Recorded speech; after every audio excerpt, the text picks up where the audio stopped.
জয়গুরু।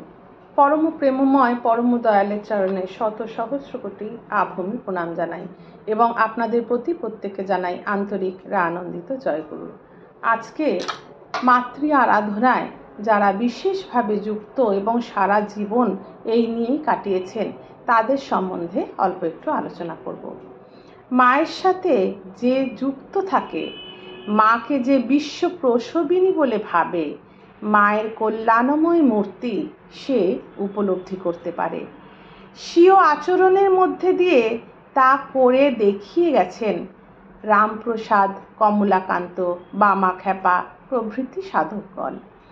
এরা মা কালীকে এমনই আপন ভাবতেন যে তার সাথে এদের রাগ, অভিমান, সোহাগ সব কিছু চলত। তাদের কাছে মা কালী শুধু মাটি বা পাথরের মূর্তি ছিলেন না। রামপ্রসাদ তো প্রাণ খুলেই গাইলেন, মায়ের মূর্তি গড়াতে চাই মনের ভ্রমে মাটি দিয়ে, মা বেটি কি মাটির মেয়ে, মিছে খাটি মাটি নিয়ে। মায়ের মূর্তি গড়াতে চাই মনের ভ্রমে মাটি দিয়ে, মা বেটি কি মাটির মেয়ে, মিছেই খাটি মাটি দিয়ে। পরম পুরুষ শ্রী শ্রী রামকৃষ্ণদেবের নিকটেও মৃন্ময়ী কালী চিন্ময়ী হয়ে উঠেছিলেন।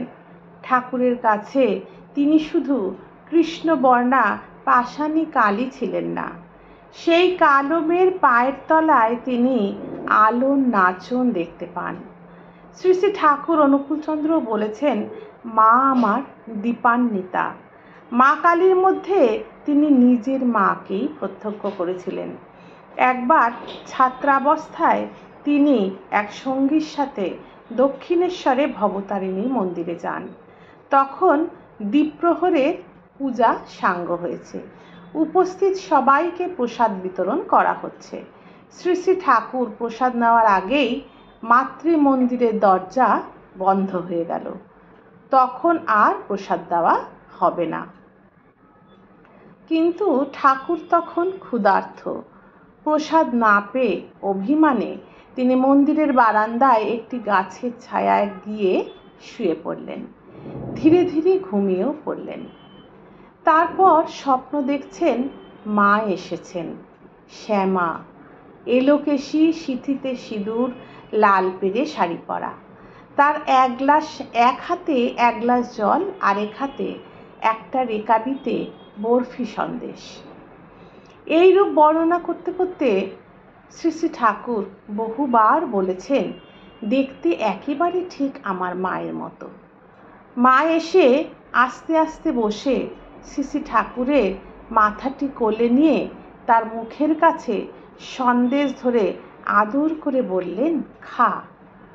ঠাকুর অভিমান করে বলছেন, না, আমি খাবো না। তখন আমার খিদে পেয়েছিল, কিন্তু তখন আমাকে প্রসাদ দেওয়া হলো না কেন? আমি আর খাবো না। তখন মা সস্নেহে হেসে বললেন, অত লোকের সামনে কি আমি আসতে পারি? এরপর মা বসে পরম আদরে শ্রী শ্রী ঠাকুরের কে ওই সন্দেশ আর জল খাওয়ালেন।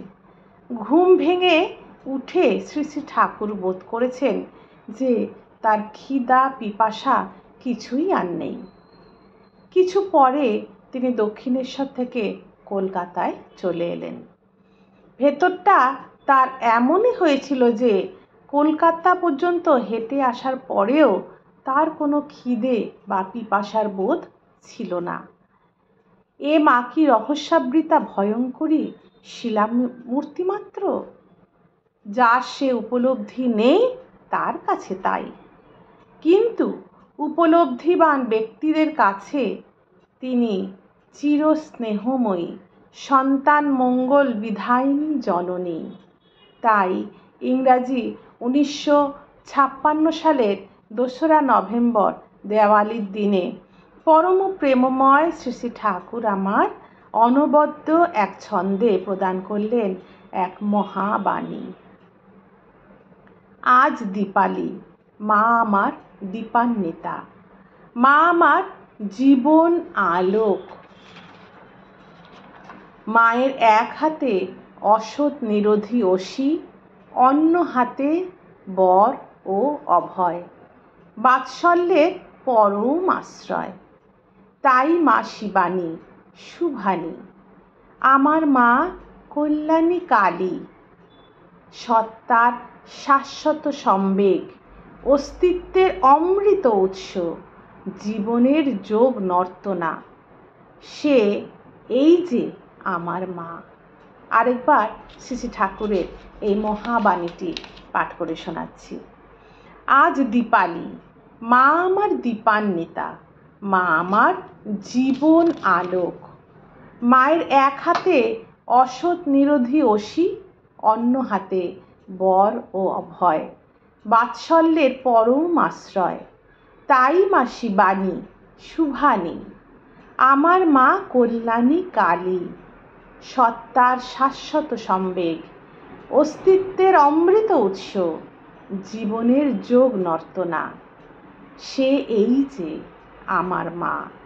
ইষ্টানুগ মাতৃভক্তি যার জীবনে অটুট থাকে, পূজার বেদিতে প্রতিষ্ঠিতা প্রতিমা তার কাছে স্বীয় গর্ভধারিণীরই প্রতিরূপ হয়ে ধরা পড়েন। মা কালী তার কাছে আর কালরূপা থাকেন না, তিনি হয়ে পড়েন দীপ অন্বিতা, দীপান্বিতা, উজ্জ্বল বরণা। আজ এতটুকুই থাক। জয় গুরু। বন্দে পুরুষোত্তম।